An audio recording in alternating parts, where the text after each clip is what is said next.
কাইয়ুম আদনান নামে এক ভাই আমাদেরকে প্রশ্ন করেছে যে ব্যাকগ্রাউন্ড পরিবর্তন করা সহজ বাট অ্যাড করা ছবির ব্যাকগ্রাউন্ড কিভাবে রিমুভ করে ভাই।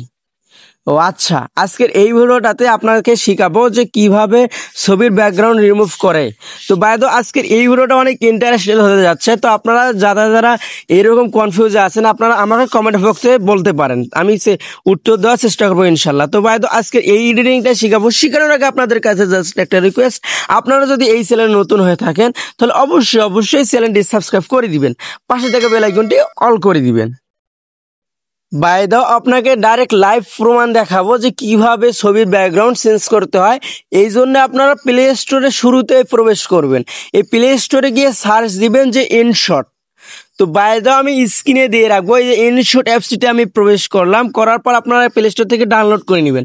নেওয়ার পর আমরা যেহেতু ছবির ব্যাকগ্রাউন্ড চেঞ্জ করব, এই জায়গায় আমি জাস্ট ফটো সিলেক্ট করে নেওয়ার পর এই জায়গায় আপনারা দেখতে পারবেন যে নিউ নামে একটা অপশন, এই নিউ নামে অপশনটিতে আপনারা ক্লিক করে দিবেন।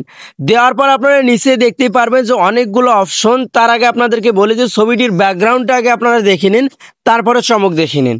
তো বাইরে এই জায়গায় দেখেন যে আমার ছবিটির ব্যাকগ্রাউন্ড, এবার দেখেন আপনারা আপনাদেরকে ম্যাজিক দেখাবো। তো নিচে আপনারা দেখতে পারবেন যে অনেকগুলো অপশন, এই অনেকগুলো অপশনের মধ্যে আপনারা এই জায়গায় জাস্ট দেখতে পারবেন যে কাট আউট নামে একটা অপশন, জাস্ট মানুষের মাথা বোঝা যাচ্ছে, এই অপশনটিতে আপনারা ক্লিক করে দিবেন।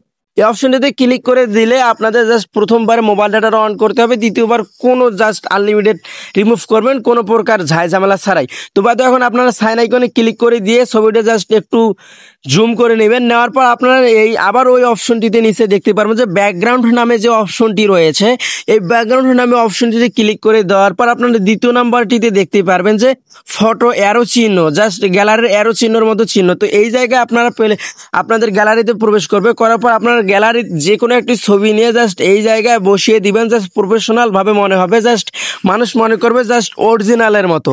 তো বাইরে এখন এই ছবিটি জাস্ট আপনারা আপনাদের মন মতো বসিয়ে নেবেন, যে জায়গায় বসিয়ে দিলে অনেক সুন্দর দেখা যাবে। তো বাইরে এই ছবিটি একদম কাজ শেষ। আপনারা কিভাবে সেভ করবেন, উপরে দেখতে পারবেন যে এক্সপোর্ট নামে অপশন, এই এক্সপোর্টে ক্লিক করে দিলেই ছবিটি সেভ হয়ে যাবে। তো আজকের ভিডিও এতটুকুই, আশা করি আপনারা বুঝতে পারছেন।